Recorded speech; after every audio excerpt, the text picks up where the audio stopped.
뭐 우크라이나 지난 이제 누구야 윤석열 대통령이 지금 해외 순방을 마치고 돌아왔죠. 네네. 돌아와서 첫 번째 나온 뉴스가 우크라이나에 3조 원 지원하겠다. 이경 대변인은 그 말 들으면서 어떤 생각이 들었어요? 무슨 생각인가 하는 생각이 들었습니다. 우크라이나에 3조 원을 지원을 한다. 그러면 러시아와의 관계는 어떻게 할 것인가? 러시아와 연결된 우리나라 북한과의 관계, 그럼 우리가 이제 통일까지 연결돼서 무슨 생각인가 전혀 모르겠습니다.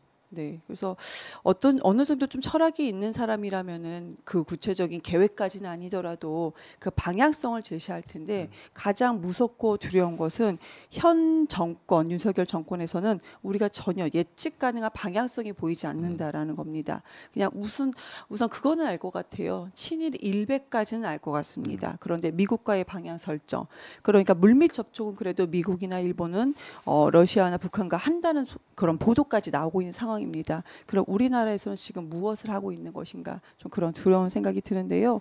왜 무기 지원합니까 지금? 지금 우리나라가 또 경제 쪽으로 얘기한다면 지금 무기 지원할 때인 것인가라는 생각이 듭니다. 많은 분들이 제가 그 핵폐수 피켓을 들고 이렇게 아침에 출근길에 인사를 하고 있으면은요, 핵폐수 문제 있는데 나는 당장 오늘 내가 힘들다고 죽겠다 이렇게 말씀을 하십니다.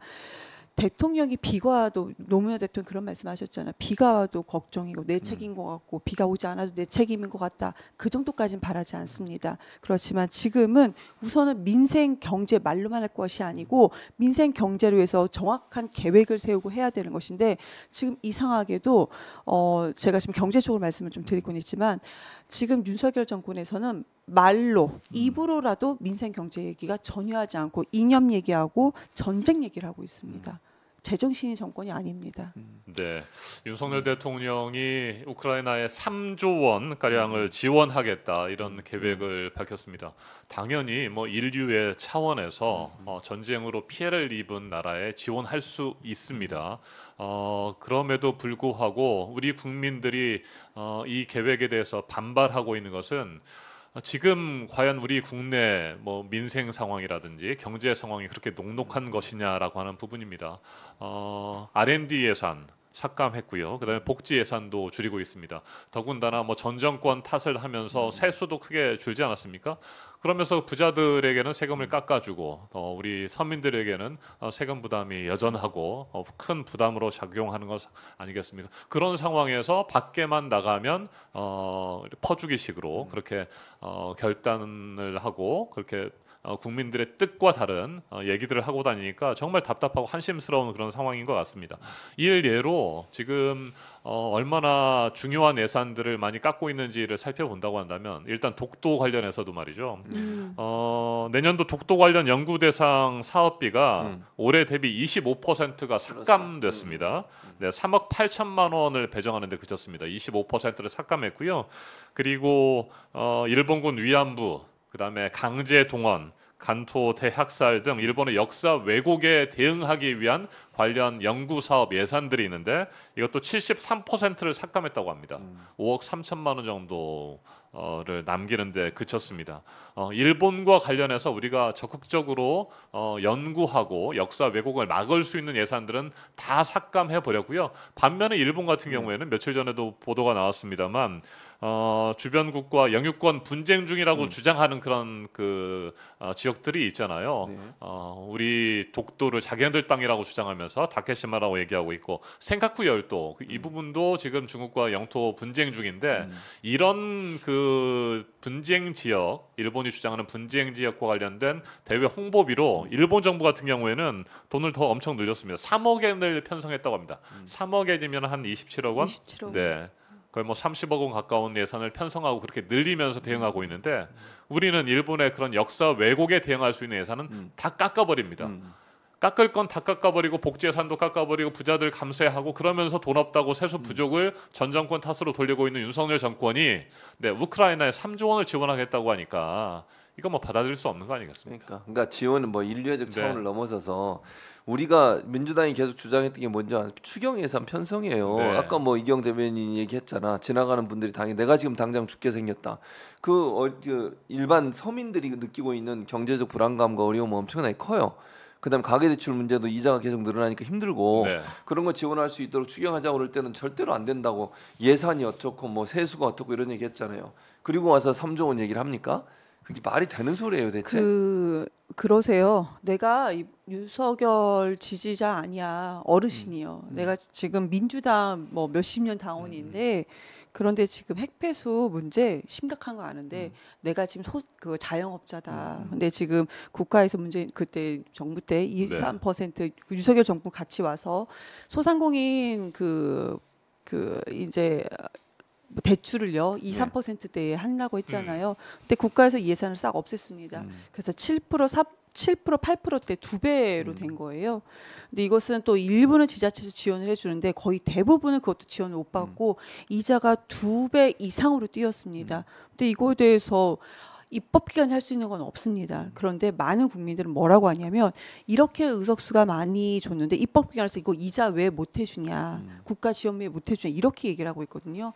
그러니까 윤석열 정권에서 소상공인들한테 전혀 관심 없고 이거 무조건 예산 삭감한 겁니다. 그러면서 해외에 무슨 전쟁 지원하는 거 아니겠어요? 3조 원 이거 전쟁 지원한다는 게 제정신 있는 국가가 아닙니다 지금. 그래서 저는 이런 부분들이 사실은 능력이 없는 거예요. 그리고 국민을 생각하는 것인지 자기 나가서 그냥 밖에서 칭찬받고 밖에서 뭐 인정받고 이러고 싶어요. 국민들한테는 비판받고 있으면서 이게 뭐하는 행동인지 도저히 이해가 안 되고 정말 지금 세수 부족도 아까 얘기했지만 세수 부족의 원인이 뭐예요? 법인세 깎아주고 종부세 깎아주고 최근에 보니까 부동산 정책을 또 바꾸겠다고 지금 뭐 계획을 세우고 있는 것 같아요. 거기 보면 주택 많은 사람들이 더 세금을 적게 내게 만드는 구조로 가려고 하는 것 같아요.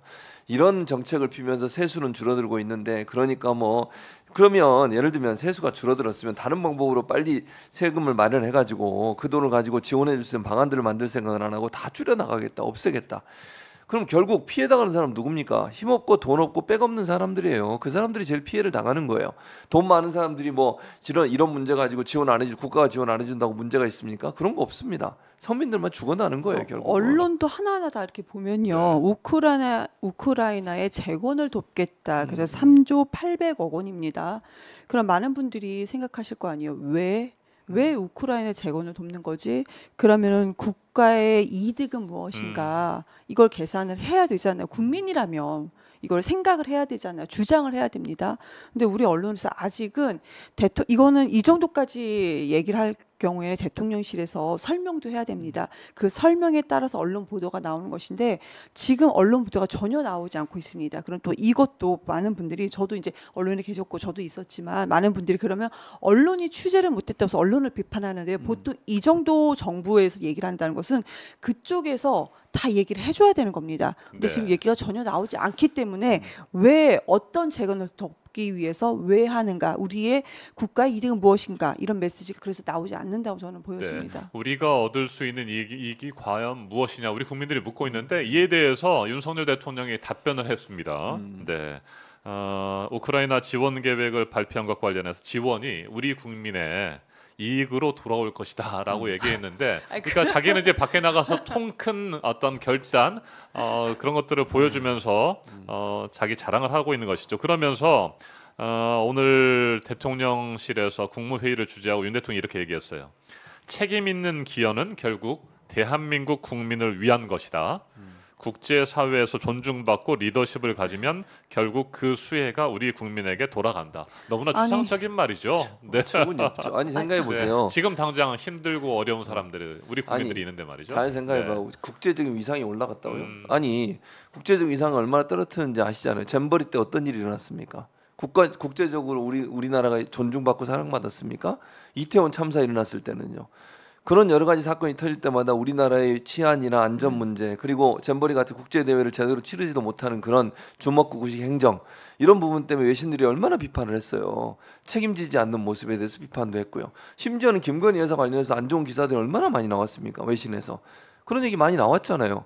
근데 거기에 대해서 그런 걸로 다 사고치고 이거 돈 주면서 어느 정도 이미지를 회복한다고 그게 말이 안 되는 거예요.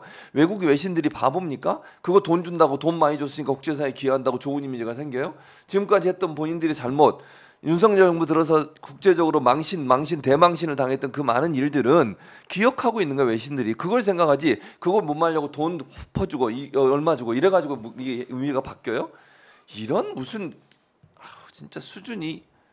그러니까 돈을 지원을 했으면 우리가 그러면은 뭐 군사적인 이득이라든지 경제적인 이득이라든지 좀 구체적인 이득이 나와야 되는데 지금 대통령이 하는 소리가 진짜 뻘소리입니다. 뻘소리 정말 욕먹을 소리만 하고 있어요. 그런데 좀 언론에서도 할 게 없는지 그냥 따옴표로 해가지고 네, 지금 이렇게 맞아요. 나오고 있습니다. 경제 강국들이 어떤 기여를 하는지 어떤 책임을 다하는지 국제사회에 보여줘야 된다라고 하는 것인데 우크라이나 지원하면서 러시아와는 더 적대 관계가 되고 지금 러시아와 북한이 아주 밀착하고 있지 않습니까? 당장 그럼으로 인해서 한반도의 긴장은 고조되고 있고 네, 우크라이나 재건 사업에 참여해서 우크라이나를 다시 이렇게 세우는 데 있어서 우리 뭐 기업들이 할 역할들이 있을 수는 있어요. 그렇지만 지금 당장 우리 국민들 먹고 살기 힘들고 민생 문제, 경제 문제, 복지 문제 해결할 것들이 너무나 많은 상황에서 자기네들 그냥 뭐 낫내기 위해서 밖에 나가서 그렇게 그냥 몇 조를 주겠다, 얼마를 주겠다 이런 식으로만 하고 다닌다는 것은 그러니까 큰 참 문제이죠. 답답하다는 네네. 생각이 듭니다. 정말 국민 좀 생각했으면 좋겠어요. 그런 생각으로 국민 좀 생각하세요.